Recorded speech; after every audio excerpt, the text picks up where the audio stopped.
Ahora quisiera tomarme la oportunidad de comentar algunos elementos que han sido preguntas repetidas del público o inquietudes, desde luego a reserva de lo que ustedes también quieran preguntar. Uno es sobre el lavado de manos. ¿Qué se debe preferir? ¿Agua y jabón o alcohol gel? Y hemos notado que en algún momento la población o algunas personas empezaron a preferir el alcohol gel.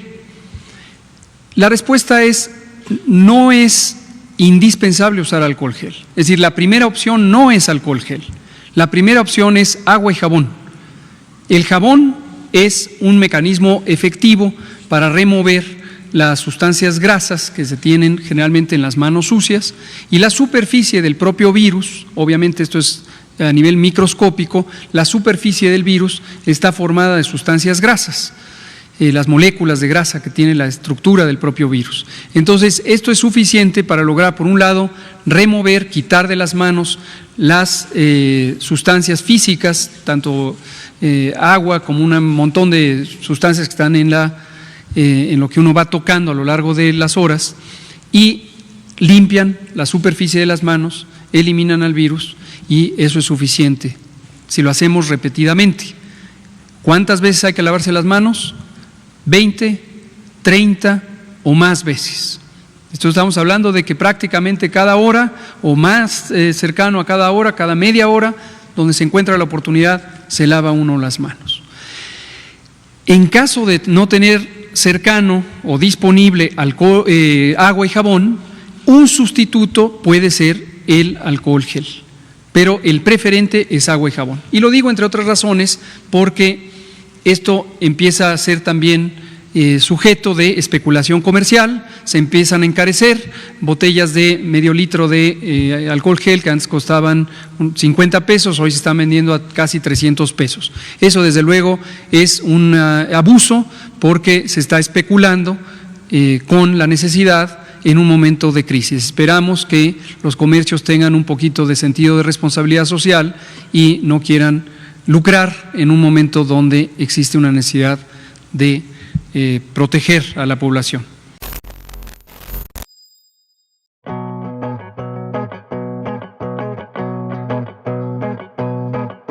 El otro elemento que me gustaría comentar, dado que fue motivo de una primera plana de uno de los periódicos de circulación nacional, quiero aclararlo. En esta plana a la que me estoy refiriendo decía textualmente: burocracia frena pruebas, crece el virus.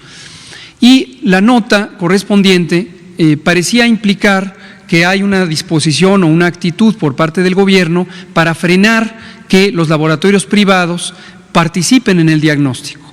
Esto ya lo habíamos aclarado hace un par de días, pero lo vuelvo a decir por si algún medio de comunicación quisiera no darse por enterado. Desde que inició la fase de preparación, estamos hablando de enero, desde enero de 2020, cuando empezamos a integrar los distintos componentes y pensamos en el tema de diagnóstico, una disposición de nosotros mismos, del Gobierno de la República, fue descentralizar lo más pronto posible el diagnóstico, utilizando todos los recursos que estuvieran disponibles en el país. Primariamente, la Red Nacional de Laboratorios de Salud Pública, que coordina el Instituto de Diagnóstico y Referencia Epidemiológicos, INDRE, y los 31 laboratorios estatales de salud pública, así como el laboratorio de la Ciudad de México.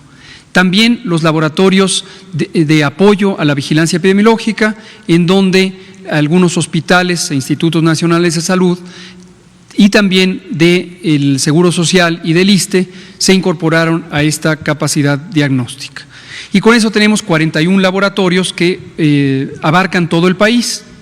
En sentido estricto, estos laboratorios son suficientes para los propósitos para los que está diseñada la prueba, que es la vigilancia epidemiológica.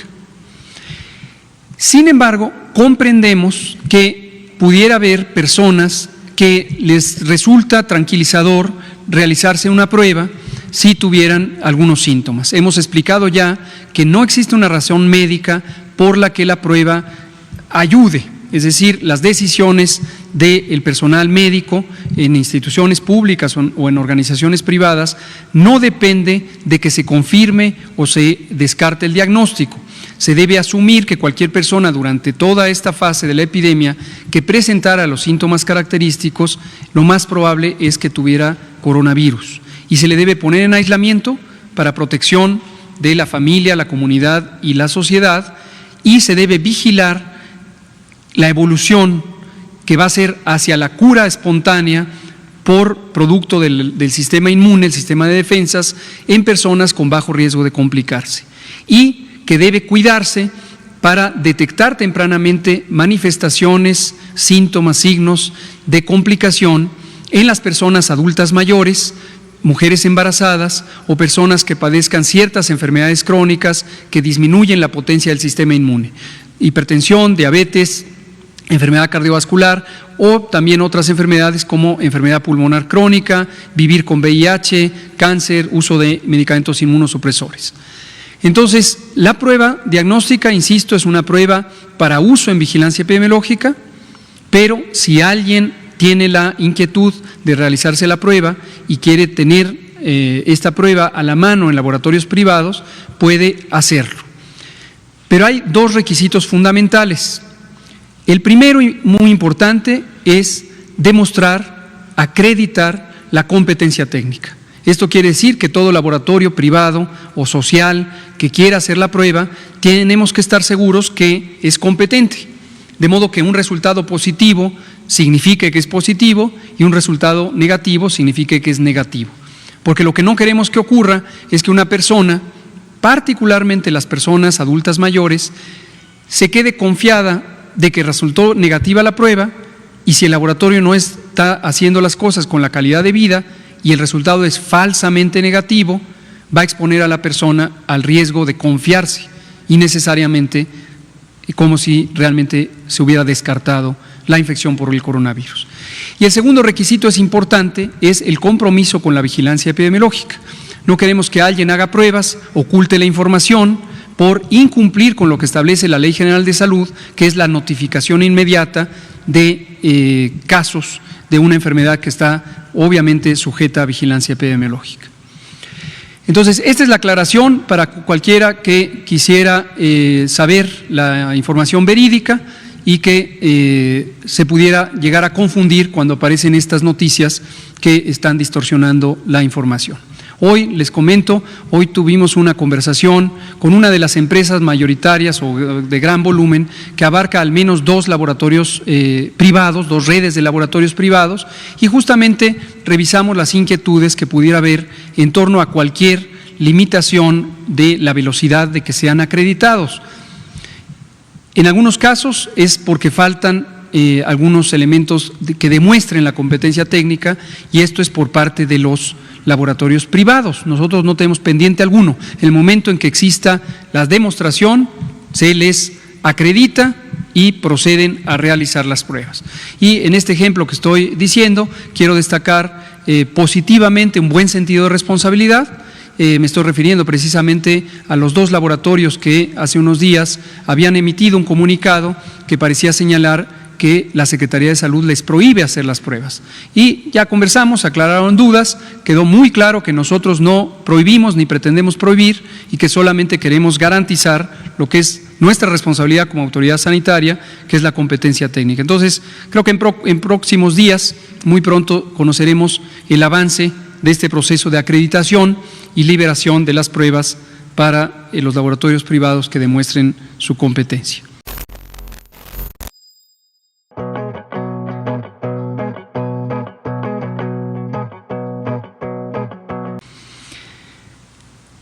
Lo otro y tercero y último, antes de que entremos a los otros elementos sobre explicar la su sana distancia, que quiero destacar es, tuvimos una reunión ayer muy productiva, convocada por la jefa de gobierno de la Ciudad de México, la doctora Claudia Sheinbaum, y el gobernador del Estado de México, Alfredo del Mazo. En esta reunión de trabajo participamos estos 2 gobiernos estatales, la Secretaría de Salud Federal y todas las instituciones del sector salud. El propósito, integrar los distintos componentes de la respuesta en la zona metropolitana. ¿Por qué es importante esto? Porque como se ha mostrado en el mapa que presentó el doctor Alomía, la distribución de casos y la velocidad a que se propaga la enfermedad varía en las distintas regiones del país. Por razones esperables, que son básicamente la gran cantidad de población y la gran densidad de población que hay en la zona metropolitana del Valle de México, esta es una zona en donde muy probablemente va a ocurrir la mayor carga de enfermedad por el nuevo coronavirus. Pero también, afortunadamente, es la zona en donde existe la mayor disponibilidad de hospitales y de unidades especializadas de cuidados intensivos. Y como parte de los procesos de reconversión hospitalaria y expansión de capacidades, un elemento importantísimo es la coordinación para que todas las instituciones que tienen unidades hospitalarias en el Valle de México puedan ponerlas a disposición para esta coordinación de la atención, que va a ser fundamental en el momento que tengamos la fase 3 con una mayor intensidad de ocurrencia de casos. También lo digo porque una de las decisiones de la reunión fue establecer, además de el Comando Federal que coordina bajo la dirección de la Secretaría de Salud el Operativo Nacional, en el Valle de México se va a coordinar a través de un comando o unidad de comando metropolitana.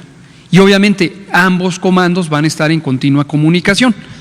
Finalmente, no debe sorprendernos, al contrario, es esperable que en algún momento, conforme van evolucionando las cosas a lo largo de los días, la zona metropolitana, bajo el liderazgo político de sus dos gobernantes, específicamente la doctora Claudia Sheinbaum, jefa de gobierno de la Ciudad de México, y el gobernador Alfredo del Mazo, conjuntamente empiecen a tomar decisiones que parecieran ir más rápido o ser más intensivas de lo que ocurre en el resto del país. Esto no debe sorprendernos porque es parte de esta coordinación para que las acciones estén siempre acopladas a el riesgo, el tamaño del riesgo. Y es además un elemento muy importante porque ayudará a que si logramos disminuir la transmisión en la zona más poblada, el Valle de México tiene 25% de la población de México, un cuarto de la población de México, eso además va a ayudar al resto del país.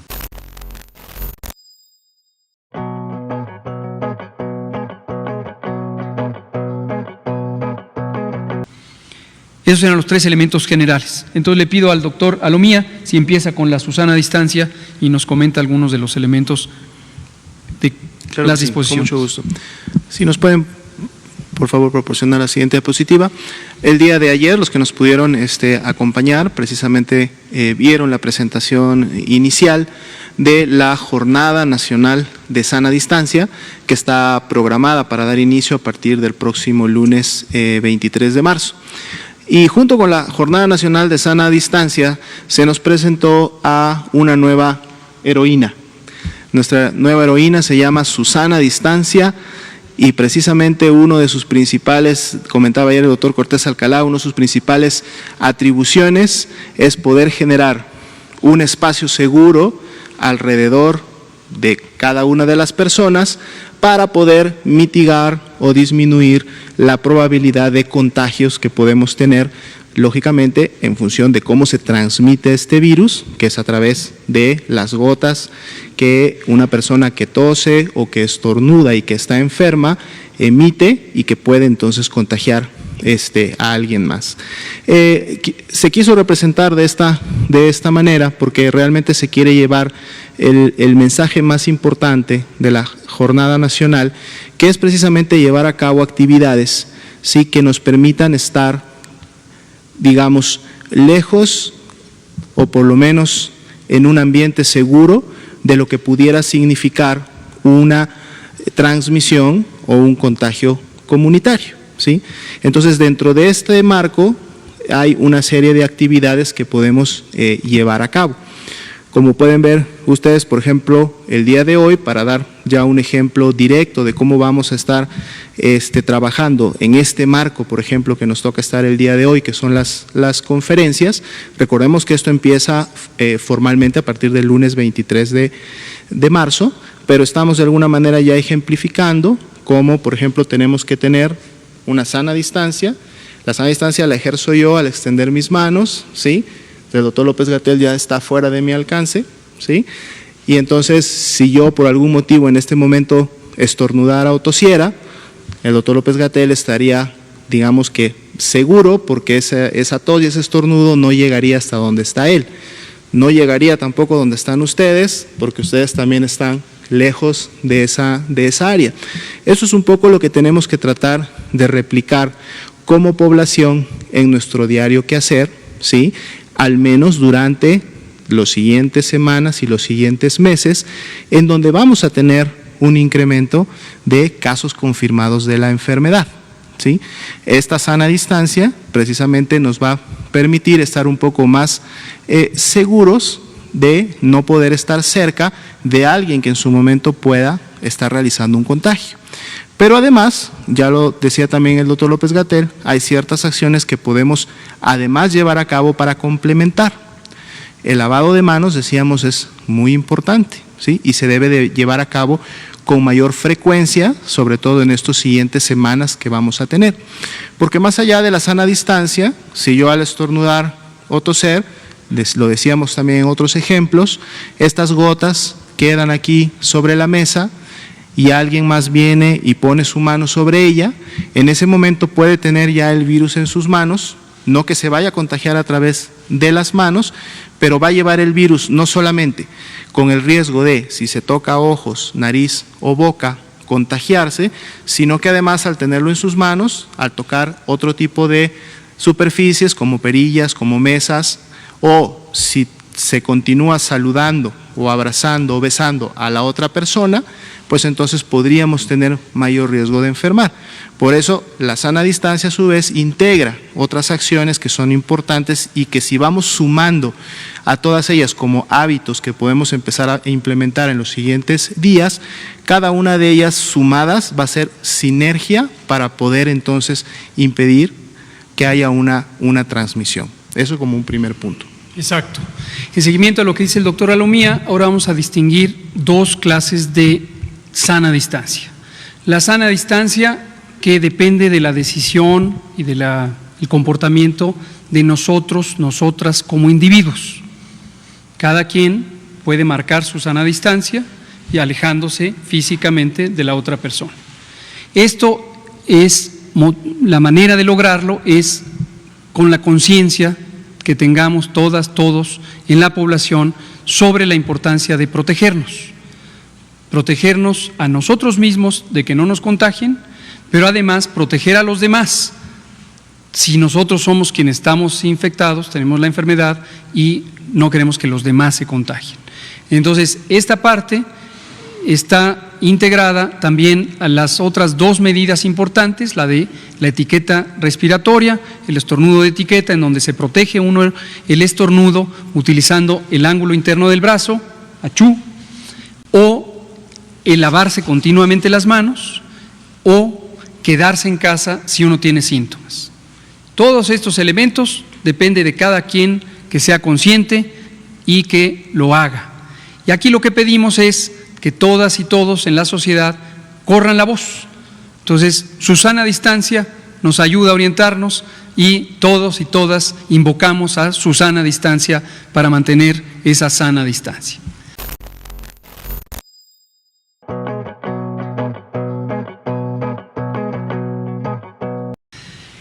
El otro bloque de intervenciones son masivas, son sociales y no están en el control directo de cada persona, de cada individuo, sino que dependen de las recomendaciones gubernamentales.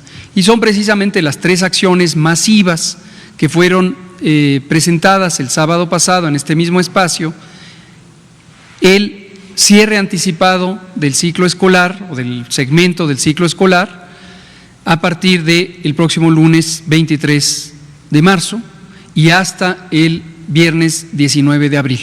Vamos a tener todo un mes de receso escolar, no son vacaciones, se incorporó las 2 semanas de las vacaciones, pero con motivo de la contingencia estamos considerando 2 semanas adicionales para que sea todo un mes de distancia, de sana distancia, en la medida que las personas, las familias permanezcan en sus casas, porque no tienen que ir a la escuela, ya sea como alumnos o como maestros.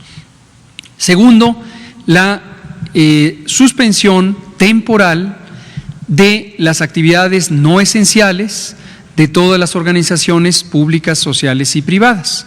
En casi todos los trabajos, o posiblemente en todos los trabajos, hay alguna parte que se puede hacer en casa. Los trabajos de oficina, hay muchos componentes que se pueden hacer en casa.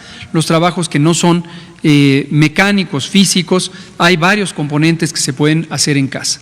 Entonces, cada empresa, cada organización, cada institución puede y debe revisar cuáles son los elementos no esenciales que puede suspender, posponer o sencillamente transferirlos a que se realicen en las casas de las y los trabajadores para evitar la conglomeración en cualquier número en el interior del trabajo, pero también el transporte de la casa al trabajo, del trabajo a la casa. Y por último, la tercera medida importante es la suspensión o más bien posposición, reprogramación de eventos masivos de concentración. Hay múltiples eventos por múltiples razones que llevan a que las personas se conglomeren masivamente. Actividades deportivas, actividades culturales, actividades políticas, y entonces eso lo que nos va a permitir es que cada quien tenga su sana distancia por el hecho de que no se integra físicamente en un espacio. Estas actividades masivamente, estamos hablando de decenas de millones de personas que vamos a lograr que no estén en el espacio público y por lo tanto que no haya una transmisión tan eficiente, y lo que se busca finalmente es que la velocidad de transmisión sea más lenta, de modo que no se concentren todos los casos al mismo tiempo.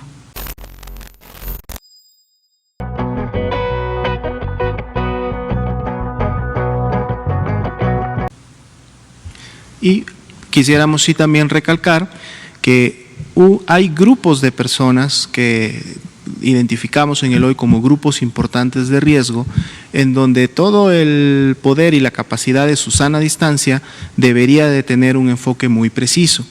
Nuestros adultos mayores, nuestros abuelos, nuestras abuelas, son personas que debemos de cuidar mucho, porque la estadística y la información que hasta hoy tenemos de las epidemias en otras regiones como Europa y como Asia nos han alertado con un muy buen tiempo para poder tomar estas acciones, de que este es un grupo que principalmente tiene un mayor riesgo de complicarse al enfermarse y al complicarse de poder fallecer.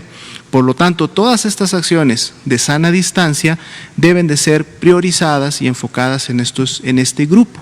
Y a estos también se suman personas que en su momento padezcan de diabetes, padezcan de hipertensión, tengan algún tipo de enfermedad o tratamiento que comprometa su sistema inmunológico, como por ejemplo las mujeres embarazadas. Es muy importante que también este grupo se cuide, y lógicamente tener acciones de sana distancia mucho más dirigidas si yo me identifico que pertenezco a uno de estos grupos de riesgo. Si todos las debemos de llevar a cabo, todos las debemos de poner en práctica.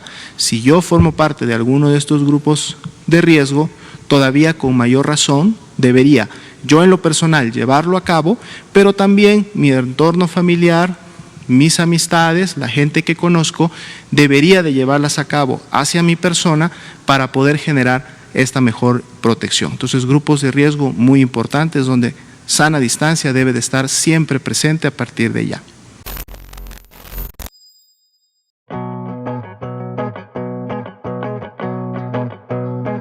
El objetivo es que las oficinas de la Administración Pública Federal y en su momento también se ha recomendado para las administraciones estatales y municipales, logren poner en práctica lo que se conoce como protocolos de continuidad de operaciones.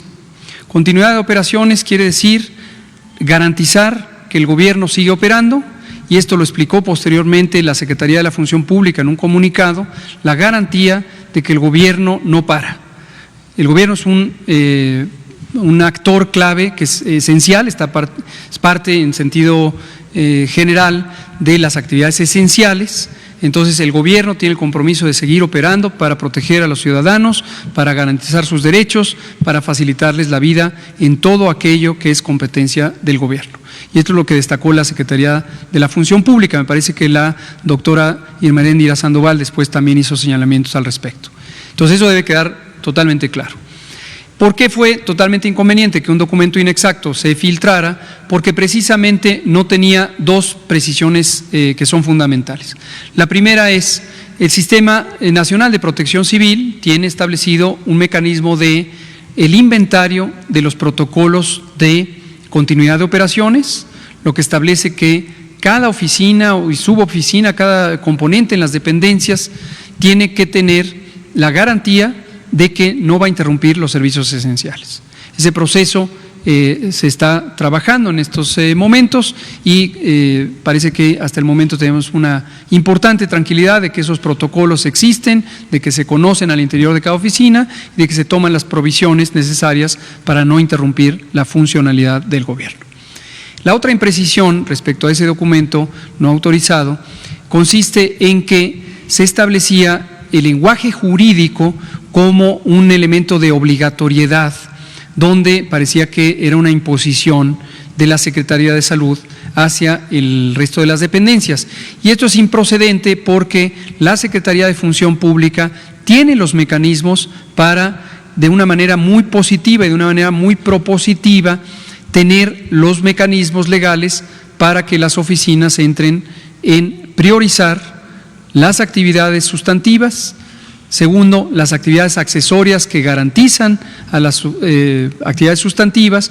Y tercero, las actividades que, sin dejar de ser importantes, pueden posponerse sin afectar la situación de, la misión de la institución.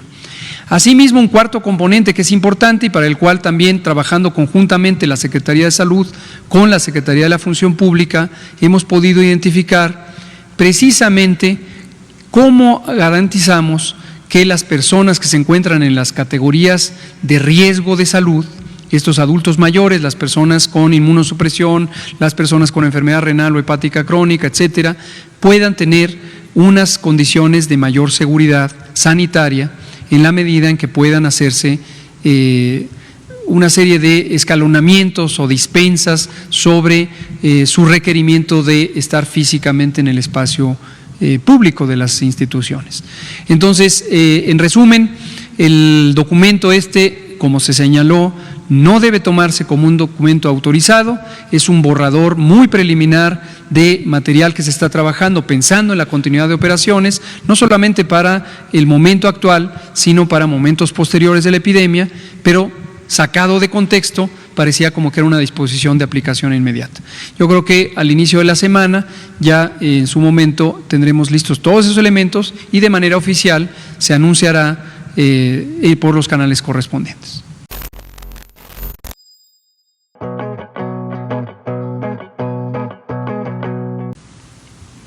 Modelo de vigilancia, se lo dejamos al doctor Alomía. Claro, con mucho gusto. De hecho, habíamos tenido ya varios días avisando, informando a la población que el modelo de vigilancia epidemiológica se adecúa y cambia precisamente de acuerdo a los escenarios. En un inicio de escenario 1, en donde todavía no teníamos la presencia del virus en el país, no había importación como tal, el sistema de vigilancia epidemiológica, su principal objetivo era precisamente identificar el día que eso ocurriera y dar un seguimiento puntual a los casos importados. Esto va de la mano de las acciones que en su momento se definieron para mitigar la libre dispersión que pudiera tener el ingreso del virus a nuestro país, porque a través de la identificación oportuna de un caso importado, esto permitía poner en resguardo domiciliario o hospitalario al caso, identificar rápidamente sus contactos, ponerlos también en el resguardo que correspondería, vigilarlos por 14 días y entonces de esa manera poder, como decía, mitigar que de una manera libre y abierta el virus se transmitiera hacia otras personas en la comunidad. Pero en la medida que el escenario 1 va avanzando, y como bien se comentaba, estamos ya en una fase de transición al escenario 2, estos casos importados van aumentando, sus contactos van aumentando, empezamos ahora a tener transmisión secundaria, brotes familiares, como lo hemos visto en la evolución de los últimos días.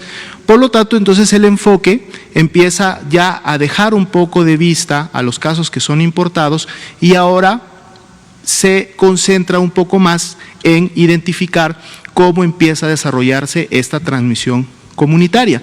Al principio no era necesario, reitero, porque no teníamos virus, porque los casos importados recién estaban ingresando al país, pero en la fase de transición, al tener ya presencia del virus dentro del país y por lo tanto la posibilidad de que éste se disperse y se transmita, precisamente el modelo Centinela ahora lo que va a realizar es buscar personas que tengan sintomatología respiratoria, ya no importa si tuvieron o no el antecedente de viaje, no necesariamente, aunque se siga operando, si tuvieron o no contacto con algún caso confirmado o bajo estudio, pero realmente se enfoca en saber si tienen presencia de una infección respiratoria, que puede ser leve o puede ser grave. Y entonces el sistema que funciona no en el 100% de unidades, por eso se llama Centinela, funciona solamente en un grupo de unidades que son representativas para el país en función de su distribución y de dónde están efectivamente localizados, nos permite obtener sí las señales necesarias para poder saber entonces dónde empieza a realizarse esta dispersión comunitaria, qué magnitud empieza a tener, es decir, podemos empezar con los datos correspondientes a estimar la carga de enfermedad y es como lo hacemos ya hoy en el tema de influenza, ¿sí? Es decir, no necesitamos confirmar a todas las personas que tengan la enfermedad, no necesitamos por lo tanto realizar una prueba confirmatoria a todas las personas que presenten signos y síntomas de la enfermedad.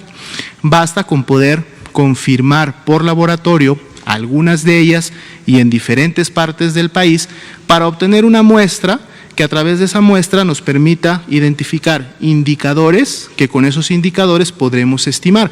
Por eso, cuando entremos ya al modelo Centinela, nosotros vamos a hablar no de casos confirmados, vamos a empezar a hablar de casos estimados. Vamos a tener, sí, un grupo de casos confirmados, que son los que tuvieron una prueba positiva de laboratorio, pero con ese porcentaje de positividad y en base al modelo Centinela, vamos a poder decirles realmente cuántos casos estimados tenemos en la comunidad. Recordando que no todos son muestreados, que no todas las personas demandan atención médica, de hecho muchas se va a pedir que si son con sintomatología leve, es preferible estén en su domicilio, monitoreando, sí, lógicamente signos de alarma que sí deberían de llevar a una atención médica, pero si es una enfermedad muy leve, es mejor estar resguardado en el domicilio para evitar contagiar a otros. Esas personas no van a llegar a tener una prueba positiva, pero las vamos a poder incluir en una estimación en base a las que sí vayan y lleguen a estas unidades y lo puedan tener. Y entonces, uno de los objetivos, como decía, primarios es precisamente poder saber por dónde está circulando el virus, en qué cantidad lo está haciendo, y esto es importante porque nos va a permitir focalizar o regionalizar acciones de sana distancia en áreas en donde se necesite incrementar la magnitud o la intensidad de estas acciones como tal. Gracias, doctor Lamumía. Vamos a dedicar días próximos una sesión completa específicamente a comentar sobre el abordaje de la vigilancia y lo que implica, y por ahora quiero dejar asentada esta frase: las acciones de prevención y de control van a estar adecuadamente soportadas en la evidencia. Es decir, no tengamos preocupación sobre el número de casos, en la medida que el número de casos es el elemento mínimo de información necesario. Hay muchos elementos de información, como lo vamos a explicar próximamente, que son los que realmente dan la evidencia útil para orientar las acciones en tiempo, en lugar, en modalidad, en intensidad, etcétera, etcétera.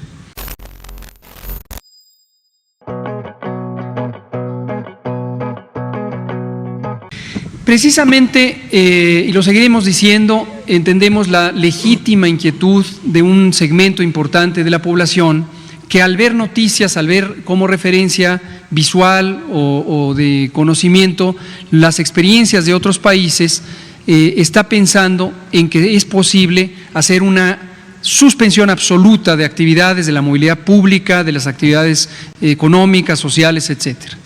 No perdamos de vista que cada país tiene una realidad social y económica distinta. En México tenemos, desafortunadamente, 50% de la población en condiciones de pobreza. 50%, la mitad de la población. Esto quiere decir que la mitad de la población vive al día, vive de una pequeña inversión que hace en un comercio, por ejemplo el comercio ambulante, vive de un pago de raya o de pago a destajo, vive de una pequeña cajita de ahorros familiar, tiene un pequeño comercio. Entonces, yo lo que pido es a la población a que independientemente de que la preocupación por la salud, no solo propia, sino de la familia, de la comunidad y de todas y todos, es un elemento importante, no pierda de vista el otro aspecto, que es las importantes consecuencias sociales que tiene para las economías, para la subsistencia de los más desfavorecidos, el tener medidas extremadamente restrictivas. Entonces, en todo momento cuidamos el balance adecuado entre lograr que haya su sana distancia, no solamente en términos individuales, sino en términos poblacionales, pero que esto no afecte a la economía. Familias enteras se pueden ir a la quiebra total y padecer una situación de falta de capacidad de sustentación si tomamos medidas que sean extraordinariamente extremas. Y por último, cada quien puede visualizar que todos dependemos de todas esas familias y de todas esas pequeñas economías. Alguien produce los alimentos que uno se come, alguien fabrica la ropa que uno se pone, alguien proporciona los servicios que uno adquiere y todos dependemos de todos. Si asfixiamos la economía del país, si asfixiamos a la sociedad, esto puede tener consecuencias devastadoras, mucho más graves que la propia epidemia del coronavirus. En todo momento, y cuando digo en todo momento es diariamente, hacemos una reflexión basada en evidencia para ir calibrando apropiadamente el momento de ir de más o esperar un poco más. Y cito a la doctora Sheinbaum, quien hace pocos días dijo todo a su tiempo. Y así lo estamos haciendo con ese cuidado para que no haya afectaciones innecesarias, pero también para que no haya retardo en la respuesta. Como hemos señalado, México ya se ha adelantado 15 días respecto a lo que le tocó vivir a varios países europeos y por eso sabemos que vamos a tener un manejo mucho más efectivo de la epidemia. Muchas gracias.